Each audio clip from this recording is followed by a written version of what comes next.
আসসালামু আলাইকুম, আমি নোমান আকর্ষণ পাঠশালা থেকে। আমরা আজকে এইচএসসির বাংলা দ্বিতীয়টা নিয়ে আলোচনা করব। একাদশ দ্বাদশ শ্রেণীর যে টপিকটা আছে বানান, এই বানান টপিকের একেবারে খুঁটিনাটি সকল বিষয় আজকে আমরা আলোচনা করব। ভিডিও শেষে তোমরা পিডিএফ পেয়ে যাবে। পিডিএফের মধ্যে যে যে কোয়েশ্চেনগুলো আছে ওইখান থেকে তোমাদেরকে আমি বলে দিব যে কোনটা কোনটা পরীক্ষা আসবে। এরপরে তোমার প্রশ্ন প্যাটার্ন কেমন হবে, অনেকেই প্রশ্ন প্যাটার্ন সম্পর্কে জানো না, এটা নিয়েও আমরা ভিডিও শেষে আলোচনা করব। এরপরে ছোট ছোট যে নিয়মগুলো আছে সেগুলো আমরা বানানের সঙ্গে শিখে নিব। আলাদা করে আমরা নিয়ম শিখতে যাব না, এতে করে অনেক সময় চলে যাবে। পাশাপাশি তোমাদের জন্য সাজেশনও থাকবে। চলো আমরা ভিডিওটা দেখে নিই। বাংলা বানানের নিয়ম এই টপিকটি নিয়ে আমরা আজকে আলোচনা করব। তোমরা অনেকেই বুঝতে পেরেছো কি কি থাকছে আজকের এই ভিডিওতে। আমরা এমনভাবে আলোচনা করার চেষ্টা করব যাতে তোমাদের আর বাইরের কোনো ভিডিও দেখতে না হয়। এই টপিক নিয়ে তোমরা যাতে একটা সহজ এবং গুছালো ধারণা পেতে পারো, তাই আমরা দেখব কিভাবে করা যায়। চলো আমরা এই বানানের টপিকটা একটু দেখে নিই। আমরা 25 সাল থেকে সলভ করা শুরু করি। যেভাবে আমরা পড়বো, আসলে মানে যেভাবে পড়লে আমাদের পরীক্ষায় 100% আনসার করে আসতে পারবো, আমাদের এই টপিকটা যেভাবে করে গুছালো আকারে আমরা পড়তে পারি, সেটা হলো প্রথমে দেখো, তুমি তোমার গাইড বই থাকুক বা আমি ভিডিও শেষে যে পিডিএফটি দিব বলেছি সেটি থাকুক, সেখান থেকে তুমি কিভাবে আসলে করবে, যেভাবে করলে তোমার 100% কমন থাকবে এবং তুমি আর কখনো ভুলবে না। প্রথমে দেখো, তুমি তোমার এরকম গাইড বই বা পিডিএফটা নিবে। পিডিএফের যেটা শুদ্ধ বানানটা আছে সেটা তুমি কোনো কিছু দিয়ে ঢেকে দিবে। ঢেকে দেওয়ার পর তোমার এখানের মধ্যে যে টপিকগুলো আছে সেই টপিকগুলো তুমি সিরিয়ালে লেখা শুরু করবে। যেমন আমরা ধরো এগুলো শুদ্ধগুলো লিখছি, এখানে কিন্তু কি আছে, অশুদ্ধ বানানগুলো আছে, আমরা সেগুলো শুদ্ধগুলো ধরো লিখলাম। তাহলে প্রথমটা দেখো, প্রথমটা আছে অধ্যায়ন। তাহলে অধ্যায়ন বানান আমরা জানি সরিয় দয় জফলা উন্তুস্তীয় দন্তীয় অধ্যায়ন। এরপরের যে টপিকের বানানটা আছে, আমরা বলেছিলাম যে বানানের সাথে সাথে আমরা ছোট ছোট নিয়মগুলো শিখে ফেলবো। আমরা বাইরে থেকে শেখার চেষ্টা করব না, অনেকগুলো নিয়ম। তুমি যদি বাইরে থেকে শিখতে যাও তোমার আর বানানই শেখা হবে না, ওইরকম এক অবস্থা। তাই আমরা একসাথে এখান থেকে শিখে ফেলার চেষ্টা করব। যেমন অপরাহ্ন, দেখো এখানের মধ্যে অপরাহ্ন বানানে এটা কিন্তু শেষে আছে। তো আমরা জানি হয়ের যদি শেষে হয় সেটা কি হ যোগ মূর্ধন্য, আর হয়ের যদি নিচে হয় তাহলে এটা হ যোগ দন্তীয় ন, তাই তো? কিন্তু এখন আমাদের অপরাহ্নতে কি বানান আছে? দন্তীয় ন আসবে, অপরাহ্ন। এই বানানটা দন্তীয় নটা থাকবে নিচে। ধরো এরপরে এই যে বানানটা অমাবস্যায়, এই বানানটা আমি পারছি না, তুমি দেখে দেখে সবগুলো লিখে ফেলবে। আগে একেবারে সবগুলো লিখে ফেলবে সোজা। এরপরে তুমি লিখলে, ধরো আমি এখান থেকে সোজা সবগুলো লিখে ফেলি, অমাবস্যা আমি লিখলাম। সবগুলো লিখবো আমি যেভাবে পারি ওইভাবে লিখবো, ঠিক আছে? এখন আমি তোমাদেরকে শেখানোর জন্য সেগুলো দিচ্ছি। গ্রামীণ আমি আমার মতো করে লিখছি। এরপরে দেখো দণ্ড, বিধি, প্রতিযোগিতা। দেখো এখানে প্রায় বানান আমি ভুল লেখার চেষ্টা করেছি। প্রায় বানানগুলো আমি কি লিখছি? ভুল লিখেছি। কারণ কেন ভুল লিখেছি এখন আমরা কি করব? তো তুমিও এরকম যেগুলো ভুল লিখবে সেগুলো থাকবে। যেমন অধ্যায়ন আমাদের বানানটা ঠিক আছে, অপরাহ্নতে দন্তীয় নিচে হয়, এটা ঠিক আছে। এরপর দেখো অমাবস্যা, এখানে অমাবস্যা আমরা এই বানানটাও কি করেছি? ঠিক করেছি। এখানে হবে যে অমাবস্যা, এটা আমবস্যা দিয়েছে, এই বানানটা আমরা আমাদের মতো করে ঠিক লেখার চেষ্টা করেছি। এরপর দেখো গ্রামীণে আমি কি করেছি? রস্যিকার। গ্রামীণে হয় কি? দীর্ঘিকার হয়, কিন্তু আমি দিয়েছি কি? রস্যিকার। এখন কেন দিয়েছি? এই যে বানানটা ধরো তুমি ভুল করলে, ধরো তুমি পারলে না, তুমি ভুল করলে, এই বানানটা পাশে তুমি 5 বার করে লিখবে। গ্রামীণ, এখানে আশেপাশে লিখবে গ্রামীণ, গ্রামীণ। যখন তুমি এই বানানটা ভুল করার সাথে সাথে 5 বার শুদ্ধটা লিখবে, আর জীবনেও তোমার কোনো নিয়ম শিখতে হবে না। তুমি দেখবে পরীক্ষার হলে যদিও কোনো কারণে তুমি এরকম করে লিখছো, রস্যিকার দিয়ে দিলে, দেখবে যে তোমার ভালো লাগছে না, বানানটা দেখে কেমন জানি সুন্দর লাগছে না, এরকম মনে হবে। তো তুমি তখন বুঝতে পারবে যে হ্যাঁ আমার বানানটা হয়তো কিছু ঝামেলা আছে। পরে যখন তুমি চেঞ্জ করে আবার এরকম করে লিখবে, দেখবে যে হ্যাঁ এটাই তো, এরকমই তো ছিল দেখতে। তো এভাবে আসলে অনেক অনেক নিয়ম শিখে তুমি শেষ করতে পারবে না। তাই আমি তোমাদেরকে এই টপিকগুলো দিচ্ছি। যে এই বিষয়টা মাথায় রাখতে পারবে এবং এটা অনুসরণ করতে পারবে 100% শিওর থাকো তার কখনো বানান ভুল হবে না। কারণ লিখে শেখার মতো আর কিছু নাই। তুমি যদি এভাবে করে শিখতে পারো তাহলে দেখবে যে 100% তোমার কমন আসছে এবং তুমি পারছো সেগুলো। দণ্ডবিধির মধ্যে কি হয়? দণ্ডবিধির মধ্যে দোনোটা রস্বীকার হয়, শেষে ধ ওইটা হয়, ধানের ধটা হয়। তাহলে আমরা যদি এই দ্বন্দ্ববিধিটা আমরা কি করলাম? ভুল করলাম। আমি এগুলো তোমাদেরকে অনুসরণ করার জন্য বলছি, যে কয়েকটা যদি ভুল না হতো তাহলে তোমরা সেটা বুঝতে পারতে না। এরপর দেখো দণ্ড, তাহলে বিধিতে কি হয়? রস্বীকার এবং রস্বীকার। তাহলে দণ্ডবিধি এটা আমরা এখন কয়বার লিখবো? 5 বার লিখবো। তোদের মধ্যে অনেকে আবার চালাকি করে কি করস তোরা, দণ্ড বিধি লিখে এরকম এরকম এরকম এরকম 5 বার দিয়ে দেস, তোদেরকে মারতে হবে। এভাবে না করে নিজের পড়াটা একটু গোছালো আকারে করার চেষ্টা করবে, যাতে তোমার পরীক্ষায় একটা ভালো রেজাল্ট হয়। দেখো প্রতিযোগিতা, যোগিতায় কি হয়? সবসময় রস্যি হয়। প্রতিযোগিতা, তাহলে এটা আমরা লিখলাম। এই যে বিভীষিকা, বিভীষিকার মধ্যে কি হয়? মূর্ধন্যস্য হয়। কি হয়? মূর্ধন্যস্য। তাহলে আমরা যদি বিভীষিকা বানানটা লিখি বিভীষিকা। এখন দেখো রস্বীকার দীর্ঘিকার রস্বীকার, আমাদের সময় আমরা শিখতাম 1 2 1 এভাবে। তো এটার সাথে আরো কিছু বানান আছে, যেমন পিপিলিকা ধরতে পারো, রস্বীকার দীর্ঘিকার রস্বীকার কা, পিপিলিকা রস্বীকার দীর্ঘিকার রস্বীকার, বিভীষিকা রস্বীকার দীর্ঘিকার রস্বীকার। এভাবে করে আমরা কি করব? ছোট ছোট যে নিয়মগুলো আছে এগুলো এখান থেকে শিখে ফেলার চেষ্টা করব। এভাবে করে এখানে যে ছোট ছোট নিয়মগুলো আছে আমরা এটা ভিতরে ভিতরে সলভ করে ফেলার চেষ্টা করব। তো এরপরের টপিকটা যদি আমরা দেখি, রেজিস্ট্রেশন আমরা লিখলাম। রেজিস্ট্রেশনের মধ্যে দেখো দন্তেশ্ব হয়, বললাম না? ইংরেজি বানান, তোমাদেরকে তো এটা বলা হয় না, মনে রাখবে ইংরেজি বানানে মূর্ধন্যস্য হয় না, ইংরেজি বানানে হয় দন্তেশ্ব। কি হয়? দন্তেশ্ব। এরপরের বানানটা কি? রেজিস্ট্রেশন। তো আমরা জানি রেজিস্ট্রেশনের মধ্যে কি হয় না? মূর্ধন্যস্য হয় না, রেজিস্ট্রেশনে হয় দন্তেশ্ব। এই বানানটা এখন আমরা কয়বার লিখবো? 5 বার লিখবো। তোমাদের মনে রাখতে হবে ইংরেজি বানানে কখনো মূর্ধন্যস্য হয় না। ইংরেজি বানানে কি হয় না? মূর্ধন্যস্য হয় না। তাহলে রেজিস্ট্রেশন তোমার থেকে কয়বার লিখতে হবে? 5 বার। তো এভাবে করে আমরা আরেকটা যদি একটু দেখে নিই, এটা আমাদের ময়মনসিংহ বোর্ড 25। আমরা এটা একটু সলভ করার চেষ্টা করি কিভাবে করব। প্রথমে ওই সেম আগে তোমাদেরকে যেভাবে বললাম খাতায় লিখে ফেলবে সুন্দর করে। যেমন লজ্জাকর, প্রথমেরটা কি? লজ্জাস্কর লিখা আছে, তো লজ্জাস্কর তো হয় না, কি হয়? লজ্জাকর হয়। তাহলে আমরা যদি এটা লিখি বর্গীয় জয় জ আকার কর, লজ্জাকর। এরপরে আছে শিরশ্ছেদ। তো শিরশ্ছেদ বানানটা যদি আমরা লিখি শিরশ্ছেদ, সবসময় মনে রাখবে তালিবাস 6 হয়, তালিবাস 6 শিরশ্ছেদ। তো একটু আগে দেখো বিভীষিকা বানানটা আমরা অলরেডি দেখেছি একবার।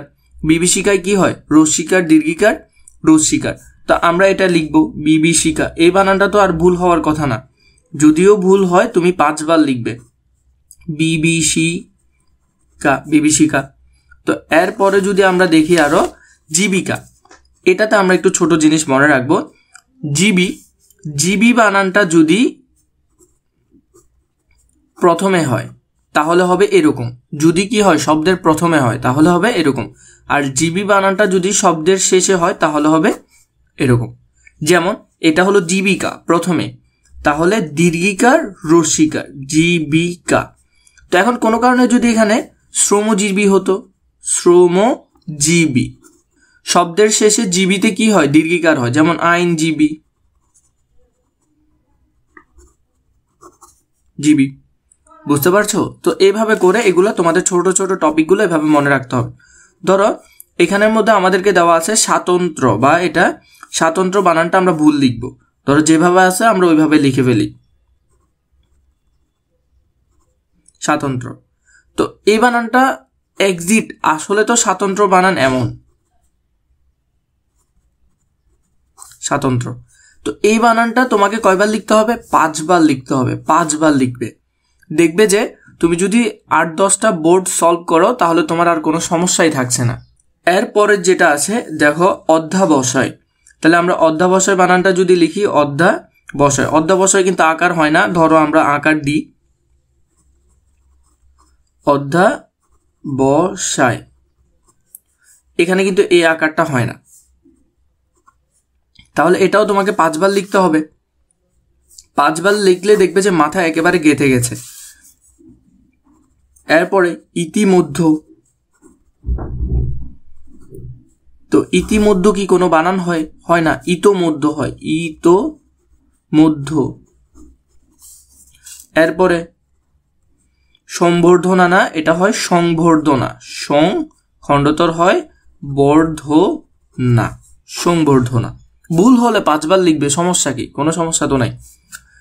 এর পরের যে বানানটা আছে আমরা যদি সেটা দেখি, এখানের মধ্যে দেখো, তোমাদেরকে ছোট করে করে এখন একটু আমি বলে রাখি। এখানের মধ্যে যেমন দুরাবস্থা, দুরবস্থা, এটা বানান ভুল হলে লিখবে। যেমন সান্ত্বনা, সান্ত্বনাতে দন্ত্য স হয়। মুমূর্ষ, মুমূর্ষ বানানটা কিভাবে মনে রাখবে? ওই 1 2 1, 1 2 মানে 1 দিয়ে রস্যিকার আর রস্যকার বোঝায়, 2 দিয়ে দীর্ঘিকার আর দীর্ঘকার বোঝায়। তো 1 দিয়ে রস্যকার আর রস্যিকার বোঝায়। তো এখন মুমূর্ষ বানানে তো তুমি কখনো রস্যিকার দীর্ঘিকার লিখতে যাবা না, তাহলে এই বানানে হবে রস্যকার। তো মুমূর্ষুতে কি হয়? রস্যকার দীর্ঘকার রস্যকার। মুখস্থ করে ফেলবে ডিরেক্ট।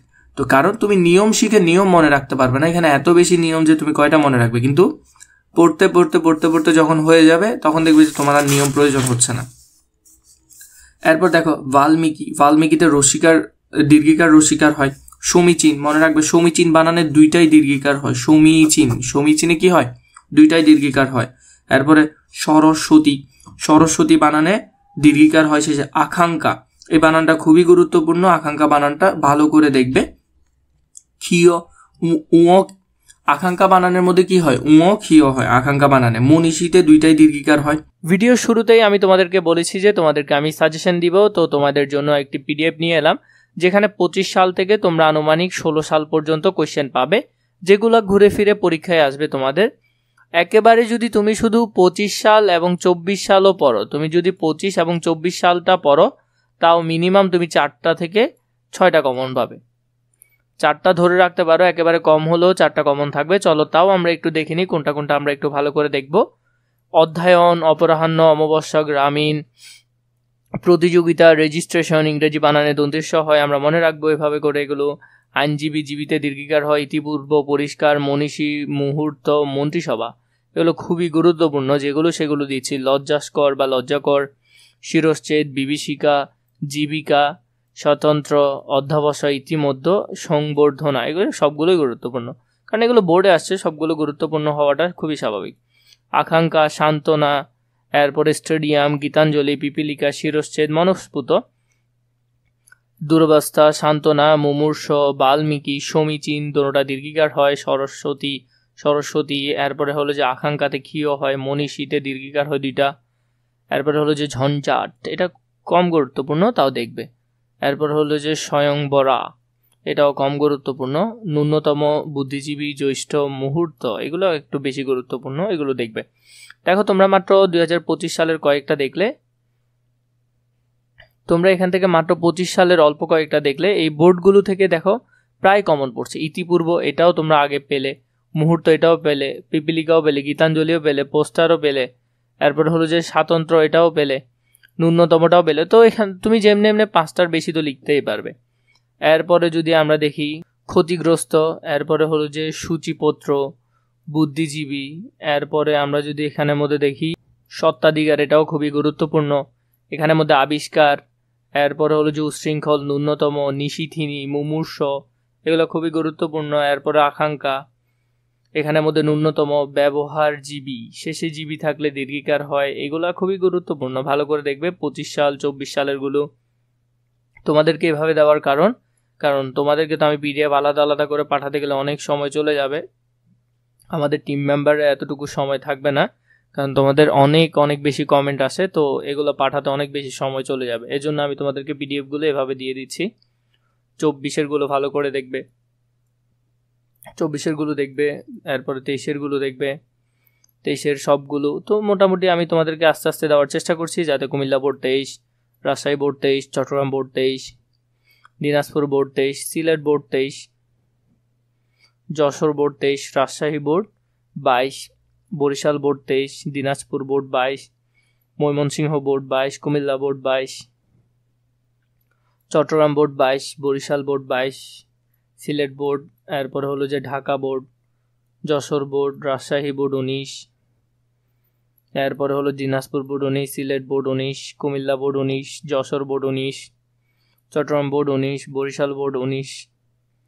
সকল বোর্ডে তো একটা কোশ্চেন হয়েছিল 2018 সালে। এরপরে 17 সালের কোশ্চেনগুলো দেখো, Dhaka board, Comilla board, Rajshahi board, Chattogram board, Sylhet board 17, Dhaka board 16, Jashore board 17, Rajshahi board 16, এরপরে বরিশাল, দিনাজপুর, কুমিল্লা বোর্ড, এরপরে হলো যে বরিশাল, চট্টগ্রাম, ঢাকা 15, রাজশাহী 15, এরপরে যশোর বোর্ড 16 দেখতে পারবে। এখান থেকে দিনাজপুর বোর্ড, বরিশাল বোর্ড 15 পর্যন্ত আমি তোমাদেরকে দিচ্ছি, 16 দেওয়ার কথা ছিল, 15, 14 দিচ্ছি, এখানে 14 আছে। তো এগুলো দেখে নাও, সবগুলো দেখতে সমস্যা কি, এখানে দেওয়া যখন আছে ভালো করে পড়তে পারলেই চলে। কুমিল্লা বোর্ড, এরপরে যশোর বোর্ড, চট্টগ্রাম বোর্ড, এরপরে বরিশাল বোর্ড। তোমাদেরকে আমি ভিডিও শুরুতে বলেছিলাম যে প্রশ্ন প্যাটার্ন নিয়ে তোমাদের সাথে আলোচনা করব। দেখো, তোমাদের এমসিকিউ কিন্তু হবে না, এটা তোমরা হয়তো ইতিমধ্যে জেনে গেছো, অনেকে হয়তো জানেও না। বাংলা দ্বিতীয়র মধ্যে এমসিকিউ থাকে না। ইন্টারের যে বাংলা দ্বিতীয়টা আছে, এইচএসসি পরীক্ষার যে বাংলা দ্বিতীয়, সেখানে এমসিকিউ থাকে না। তো প্রশ্ন নিয়ে আমি কোনো জায়গায় তেমন কোনো আলোচনা দেখিনি, তাই আমি তোমাদেরকে দিচ্ছি এটা এক্সট্রা করে। প্রথমে তোমাদের যে প্রশ্ন প্যাটার্ন, এটা সম্পর্কে যদি তোমাদের ধারণা থাকে তাহলে তো তোমাদের জন্য ভালো। কুমিল্লা বোর্ড 25-এর আমরা একটা প্রশ্ন নিলাম, 2025 সালে রিসেন্টলি যে পরীক্ষা হলো সেটার। এখানে মধ্যে দেখো, প্রথমে তুমি দুইটা করে অপশন পাবে, এখানে হয় ক আনসার করতে পারবে অথবা খ। স্বরীয় ধ্বনির উচ্চারণের 5টি নিয়ম, এই 5টা তোমাকে নিয়মও লিখতে হবে, 5টা নিয়মের উদাহরণ লিখতে হবে। তো এটা অনেকটা বড় হয়ে যায়, এজন্য আমি আমার যত স্টুডেন্ট আছে ওদেরকে আমি বলি যে এটা প্রয়োজনে পড়বে কিন্তু আনসার করবে না, আনসার করবে তুমি খ। তুমি এখান থেকে 5টা উচ্চারণ পারো, 5টা উচ্চারণ লিখে দিয়ে আসো, 5 নাম্বার পেয়ে যাচ্ছ, কাটার কোনো সুযোগ নেই। 2 নম্বরের মধ্যে বাংলা একাডেমি প্রণীত বাংলা বানানের 5টা নিয়ম তোমাকে লিখতে বলেছে, উদাহরণও তোমাকে দিতে হবে। তো আমি বলি যে 2 নাম্বারটা লিখবে। এখান থেকে আকাঙ্ক্ষা বানানে ক্ষীয় হয়, সান্ত্বনাতে দন্ত্যস্ব হয়, স্টেডিয়াম এটা ইংরেজি বানান, এখানে দন্ত্যস্ব হবে, গীতাঞ্জলিতে রসিকার হয়, পিপিলিকা রসিকার, দীর্ঘিকার রসিকার হয়, শিরশ্চেদ তালিবের শয় চ হয়, এখানে মনোপুত এখানে আসবে বিসর্গ। তো এইভাবে তুমি অনায়াসে 5টা পারবে। আমি তো ভিডিও দিয়েছি, না দিলে একটা কথা ছিল, তুমি তো পারবে, এখান থেকে 5টা আসবে, অনায়াসে দিবে। তো এটা অ্যাভয়েড করার চেষ্টা করবে, এটা অ্যাভয়েড করার চেষ্টা করবে।